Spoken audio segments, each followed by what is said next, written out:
they have been declared and they have been told that they are hiding in Pakistan. I mean, why are the Pakistani gentlemen not admitting and not being, if they expect us to be good neighbors, of course we expect this much at least from them that they would respond. But let me make it very clear that we don't hope that the Pakistani friends are going to oblige us. It's almost like making an appeal to Pakistani friends is like almost making an appeal to a devil to become saintly. I think we have to, India, time has come and India must think of the options. Now, what are the options? I'm not advocating a war. I'm not advocating anything like a surgical strike, but there are other options open to India and India must explore that. Why can't Pakistan, General Nawaz, step forward and cooperate with India, since he presents such a danger to the world at large and is part of the drugs trade? Why does Pakistan not cooperate with India on the Dawood Ibrahim issue? America is asking for him, India is asking for him, he's a designated terrorist. Well, what is the significance of this protection that Dawood is getting? It's very simple, Arnab. Dawood Ibrahim is still being used as a strategic asset for even not only 1993 blast case, but even in the subsequent case, there is indication that his hands were involved and he was used by the Pakistani ISI in carrying out terrorist attacks in India. Sure. Including the 2008 2611. Let me get General Nawaz in on this, MN Singh. 1 second. Yes, General Nawaz. Yeah, I think this incident of Obama and Osama is definitely very embarrassing for Pakistan. And people are aware that intelligence failure has taken place. It is similar to India when the Bombay attacks got launched. Indian intelligence and security elements came under a lot of criticism. Similarly, even in 9/11, I think CIA was embarrassed tremendously because somebody planned a very successful operation against the Twin Towers, White House and Pentagon simultaneously.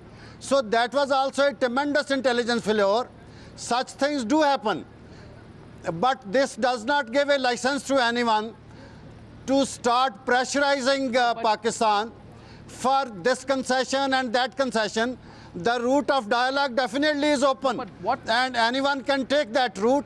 But this doesn't mean that people start dictating, people start pressing Pakistan for an immediate response. The route of dialogue is always open, and therefore everybody will welcome. You're saying a route of dialogue on Dawood is such a route. You're saying a route of dialogue on Dawood is possible because he's in not Karachi. Only on Dawood, a route of dialogue not is only on Dawood, or handing over Dawood. Not only on Dawood and anyone else. Route on dialogue is open for all the issues which are outstanding with India, and Pakistan would welcome. And we can even start with Kashmir. Bala, my question to you is, what is known about Dawood right now? Where does he operate from? And why is he a strategic asset for Pakistan? Arnab, I think the biggest problem is that the Indian government's demand to hand over Dawood back to India reeks of complete hypocrisy. Here in Mumbai, the Income Tax Department has caught hold of at least 12 of his properties in South Mumbai, and for the past 10 years it is trying to auction that. Nobody is coming forward. What prevents the Indian government from handing over those properties of Dawood? Right now, the National Investigation Agency is operating from the police mess in Worli. It doesn't have a proper office to operate in Mumbai. What prevents the Indian government from handing over Dawood's property to the NIA so that it can go about its job properly? Okay. The whole problem is this complete hypocrisy. The government completely lacks the will, and more importantly, Dawood has got extremely powerful patrons in the Indian political establishment. Why? And the government have got a complete dossier on who was that. And apart from that, my information is that the latest update is that Dawood has become a major asset for the CIA. Based in Karachi, he is doing a lot of work for the CIA. That's one of the reasons why he is an extremely highly protected person in Pakistan. And every day he has to cross the American embassy to go to his home in Clifton. He is doing it right under the watchful eyes of the Americans. So Dawood is a huge asset for the CIA in Pakistan, and given the clout of the CIA in Pakistan, there is no way in which India can expect Pakistan to hand over Dawood back to us. I think we should do our homework from Mumbai. You take the case of Sara Sahara, the huge property just across the police commissioner's office. Now the Supreme Court has cleared and declared that the property indeed belongs to the Central Public Works Department. What prevents the Indian government from taking over the Sara Sahara and handing over to the police? It's a highly sensitive area. Okay. It will make eminent sense to have a police establishment over there. I think Mr. Hilali, there is absolutely Mr. lack Hilali, of the political basic will. There question is of humbug and location. hypocrisy on the part of the So Indian we all government when it agree, I asks mean, that there is no Dawood doubt be is handed there, over. Mr. Hilali. I mean, this, the denial of location, does it really make sense anymore that he resides out of Karachi? Should the Pakistan government revise its position to saying he's in Karachi, but we won't hand him over? A very well learned journalist who knows so much, who came on this TV show with you announcing his credentials, has just told you that he now belongs to the CIA. So why don't you approach Langley? Why don't you go and say to them, look, this crook whose property we have sequestered in Bombay should be handed over to us, and it is the CIA that is preventing that. Why are you chasing after Pakistan? By Mr. Hilali, it's a very interesting way in which you are trying to skirt the issue. The issue is this, Mr. Hilali, the links between the thriving criminal enterprise of Dawood Ibrahim with links to the Lashkar-e-Toiba and the Al-Qaeda. Now, as far as we know, the congressional reports in America say he presents a credible threat to US interests in South Asia, that he is part of trafficking in weapons and drugs, controlling extortion and protection rackets, and Hawala. So my question to you is on that base of what is documented material on the D Company. I repeat my question to you, Mr. Hilali, tonight. How long will Pakistan resist even acknowledging the presence of Dawood Ibrahim in Karachi?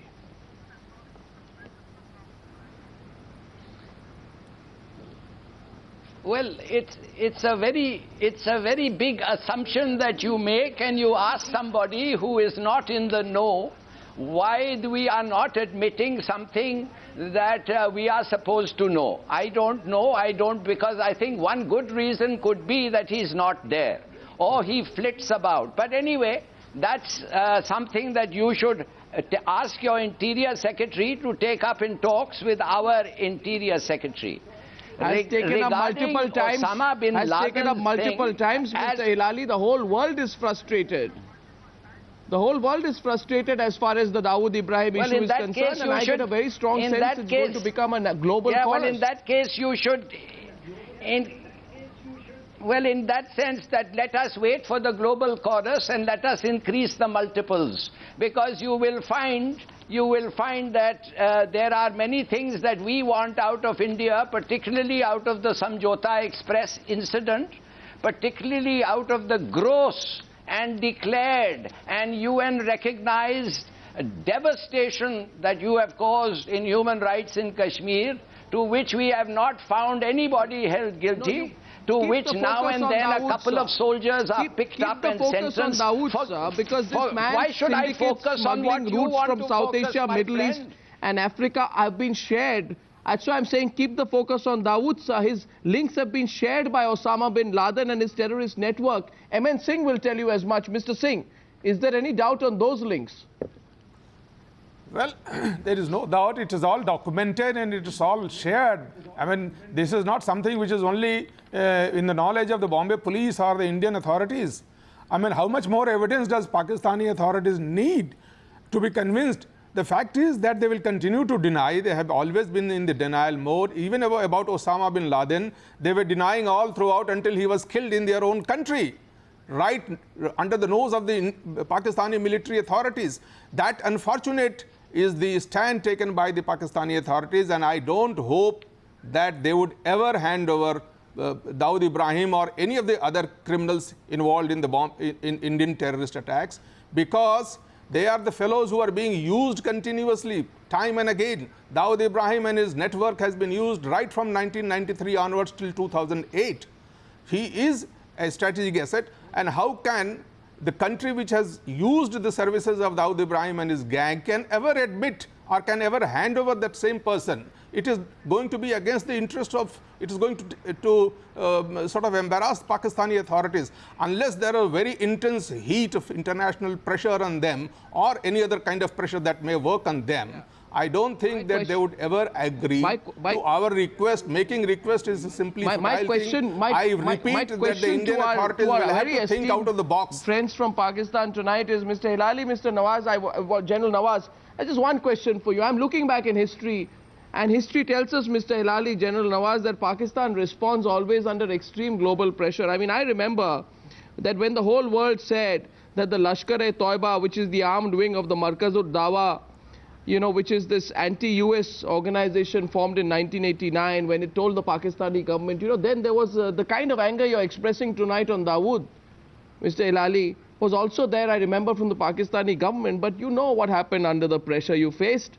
US added LET to the list of designated organizations in 2001, and kicking and screaming, the Pakistani government banned LET and froze its assets in 2002. Yeah, well, this is the whole point. This is the whole point. We have taken the step of banning that organization, and we are obligated under that ban to move against that organization. And if you feel we are not moving fast enough, maybe we disagree, maybe you have a point, maybe we should move faster. I agree with you that that organization is a despicable organization, and as you have seen, that organization has now been banned.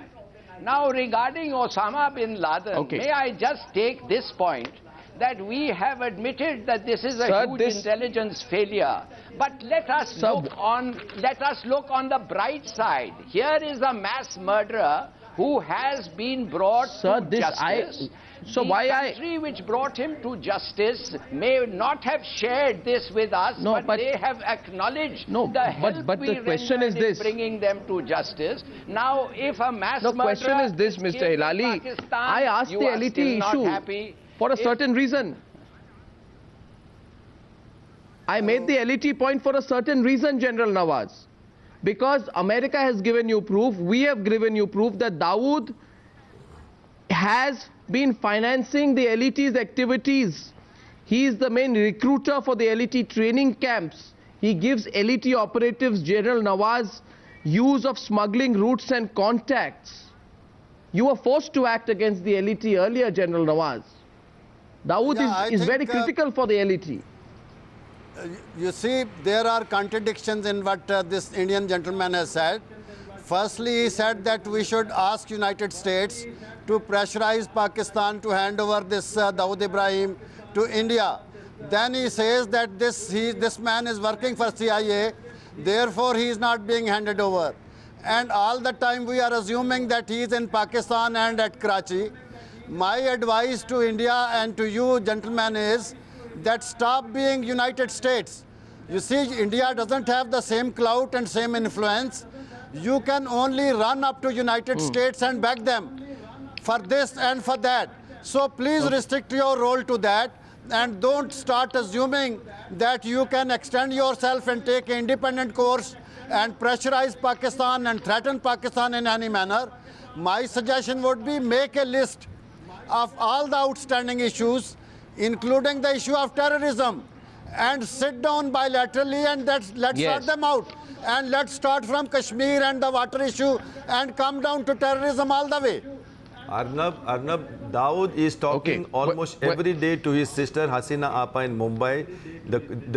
Everybody knows, and recently this morning's paper had reported that the Deputy Commissioner of Police, Mr. Pradeep Sawant, was talking to Chota Shakil, who was in Karachi, and everybody knows that Chota Shakil is holed up in Karachi along with Dawood Ibrahim. There is a mass of evidence that Dawood indeed is in Karachi, and he has got safe houses not only in Karachi, outside, and he has got his own list of security rings, everything which is happening. I think Pakistan should stop pretending that. Gentlemen, let's see what pressure the Indian government brings on the Dawood issue. I don't have independent confirmation of what you're saying, Bala, but you have a good point. The focus, however, is Dawood, Dawood's location, and Dawood alone.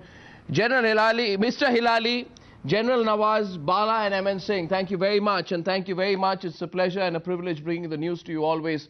The specific focus on the hard questions, and I'm back tomorrow with the news hour 9 p.m. Good night and goodbye.